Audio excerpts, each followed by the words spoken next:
Okay, so get ready because we're diving into a true crime case. And this one is really disturbing. We're talking about Armin Meuwes. He went by Frankie online and burned Brandis, who was known as Cato. You, the listener, brought this case to us. Yeah. And it's clear to see why. It's a story that shows the dark side of technology and human desire, all the way back in 2001. Yeah, you know what's so interesting about this case is it involves the early internet. Back then, forums were really taking off. It's before social media was everywhere.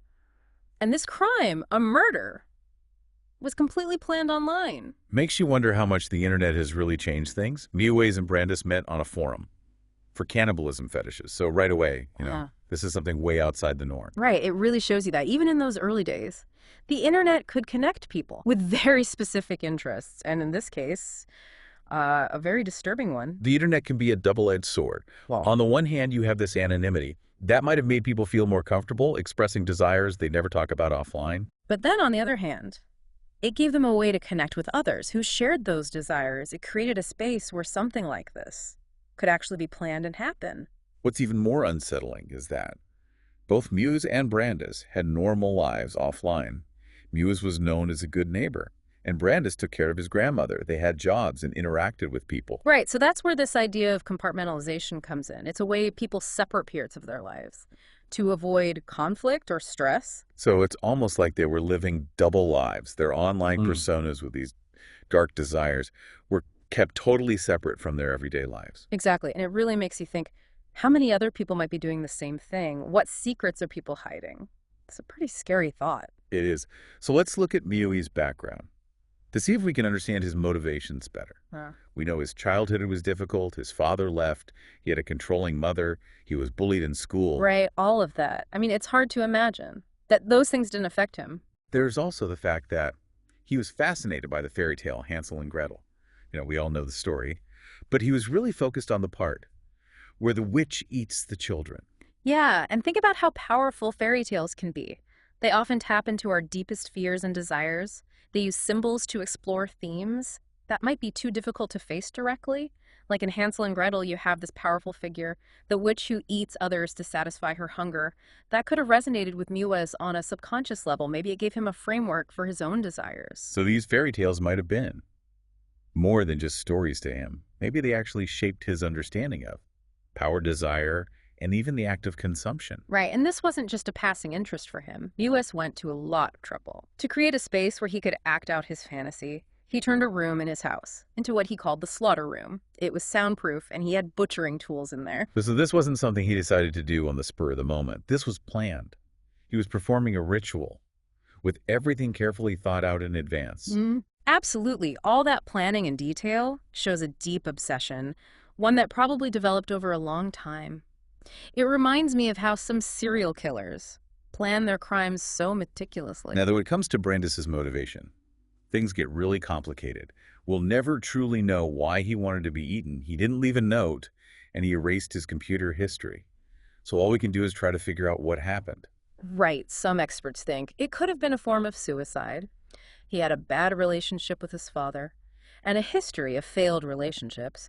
There's also speculation about masochistic tendencies. But even if it was suicide, it's just so hard to understand why someone would choose to end their life that way. Yeah, I mean, in this case, we're really up against the limits of what we can understand. Without Brandis' own words, we can only put together bits of information and try to make sense of it all. It's a question that will probably always haunt this case. Definitely. Yeah, it's hard to really grasp why Brandis wanted to be eaten.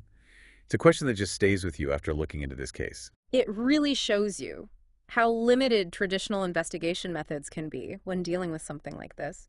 We have the forensic evidence and the details of their online conversations, but we don't have the one thing that could really explain it all: Brandis' own words. It makes it even more important to consider the psychology of what happened. We talked about Meuwes' childhood and the possible influence of fairy tales and how ritualistic his slaughter room was.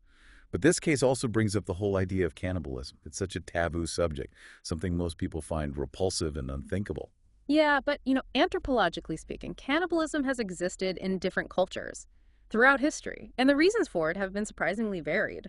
But those examples don't really seem to fit here. It wasn't about survival for Meuwes or Brandis, and while there were definitely ritualistic elements to it, It wasn't tied to any specific belief system. That's true. This case seems to be more about individual psychology, about these deep desires and fantasies that were unfortunately enabled by the technology of the time. Okay, so about those desires, what could possibly make someone want to not just kill someone, but to actually consume their flesh? It's such a primal act. It is, and I think that's part of why it's so disturbing to us. It touches on something very deep in our minds, something we usually try to repress. But from a psychological standpoint, there are theories that try to explain these desires. Like what kind of theories? Well, one theory is that cannibalism, in a case like this, isn't about being literally hungry. It's more about a symbolic kind of hunger. It's about a longing for connection, for control, for a kind of intimacy that goes beyond the physical self. So in Iwi's case, could this have been a way for him to try to fill the void from his difficult childhood? We talked about his father wasn't there and how controlling his mother was. Maybe he was looking for a connection that was so intense and complete that it could only be achieved through this act of consumption. It's possible. There's also the idea that for some people, cannibalism is a way to seek power over another person. By consuming them, they symbolically absorb their essence, their strength, their very being. That's a pretty terrifying thought.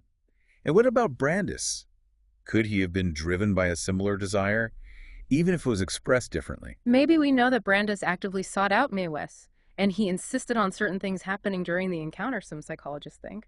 That this willingness to be consumed could come from a desire to completely disappear, a longing to escape the pain of living by becoming one with another person. But wouldn't that kind of go against the idea that cannibalism is about control? Not necessarily sometimes. The desire to submit to someone can be connected to the desire for connection or transcendence. It's a complicated and sometimes contradictory dynamic. It really is. And the internet plays a big role here too, right? It gave them the platform, the anonymity, the way for these two people with their own struggles to find each other and act on these desires. Definitely, it's hard to imagine this crime happening in the same way without the internet. Back in the early 2000s, the internet was still kind of a new thing, a place where social boundaries were blurred and where people could explore parts of themselves that they might have kept hidden in the offline world.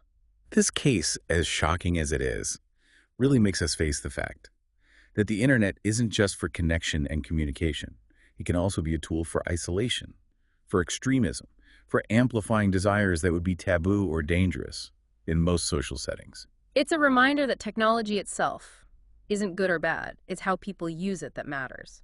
And as technology keeps changing, it's really important that we think about the ethical and societal implications. We talked about how Nice's case went to trial and how there wasn't a specific law against cannibalism in Germany back then, which led to a lot of legal complications. Right. Mies was initially convicted of manslaughter, but after public outcry and a retrial, he ended up being sentenced to life in prison.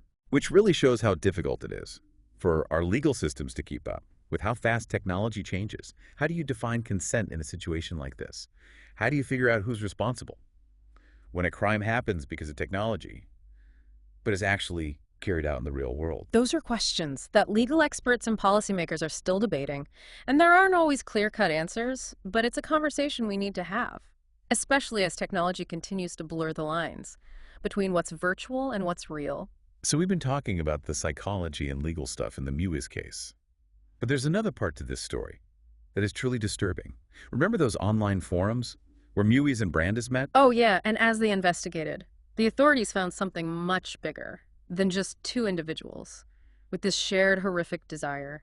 They found evidence of a possible network of cannibals all across Europe, communicating online. It's hard to even wrap your head around that, isn't it? That this could exist, not just as one isolated incident, but as a potential community with these dark tendencies. It really is. And what's even scarier is that many of these people were just regular people living normal life. They had jobs, families. They blended right into society. So we're back to that compartmentalization thing, but on a much larger scale.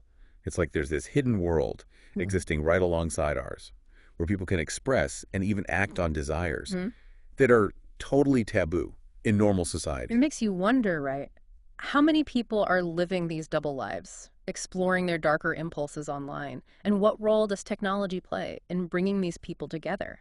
It's a scary thought, and it raises questions about human nature itself. Are we all capable of darkness, given the right circumstances? Is there a part of us that's drawn to the forbidden, to breaking social norms? Those are questions people have been asking. for a long time. And the internet, with its power to connect people, has made this debate even more complex. Because now it's not just about individual psychology.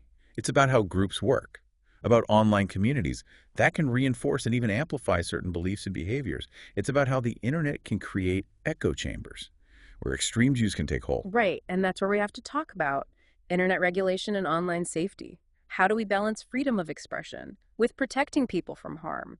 How do we keep the internet from becoming a place where extremism and violence thrive? Those are tough questions, and there are no easy answers.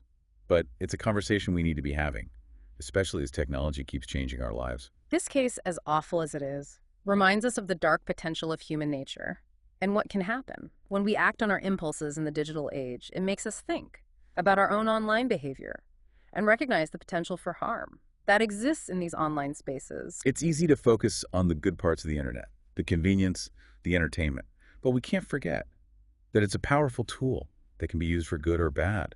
We have to use it responsibly and be aware of the impact of what we do online. Well, we've certainly covered a lot in this deep dive, from the psychology of cannibalism to the internet's role in facilitating crime, to those disturbing online communities that cater to these extreme desires. It's a lot to take in, and it's not easy to listen to. It's true, but sometimes the conversations that matter most are the ones that make us uncomfortable, the ones that make us question what we think and face the darker parts of human nature.